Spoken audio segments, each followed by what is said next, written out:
شیخ محی الدین ابن عربی اندلس کی سرزمین پہ جس نے اسلام کے پرچم کو بلند کیا اور جس کے ذمے اللہ تعالیٰ نے یہ ڈیوٹی لگائی، اور آقا کریم صلی اللہ علیہ وآلہ وسلم نے حالت خواب میں ابن عربی کو یہ کہا تھا کہ اسلام کو دوبارہ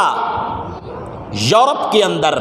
کفر کے اندر، عیسائیت کے اندر، یہودیت کے اندر غالب کرنے کے لیے ایک بندے کو تیرے سپرد کیا جائے گا کہ ہر موقع پہ تم نے اس بندے کی رہنمائی کرنی ہے، اور رب ذوالجلال نے اس بندے کو منتخب کر لیا ہے، چن لیا ہے کہ چھوٹی عمر سے لے کے اپنے بڑھاپے تک اور آگے اس کی ساری اولاد جو ہے وہ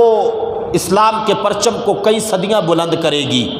شیخ محی الدین ابن عربی کے ذمے جس بندے کی نگرانی کو لگایا گیا تھا وہ ارطغرل تھا۔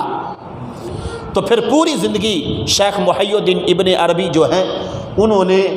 ہر موقع پہ اور ہر لمحے پہ ارطغرل کا جو ہے وہ ساتھ دیا، اس کو مشوروں سے نوازا،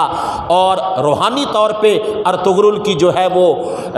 تربیت کی، اور اس کے دل کو اتنا پاک صاف کیا، اور اس کی طبیعت کے اندر اتنی بہادری پیدا کر دی، اور کلام اللہ پڑھ پڑھ کے اور حضور کے فرامین سنا سنا کے اتنی محبت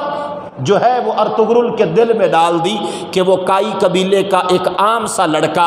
پھر پوری کی پوری دنیا کے اوپر ایک ہیرو بن کے ابھرا۔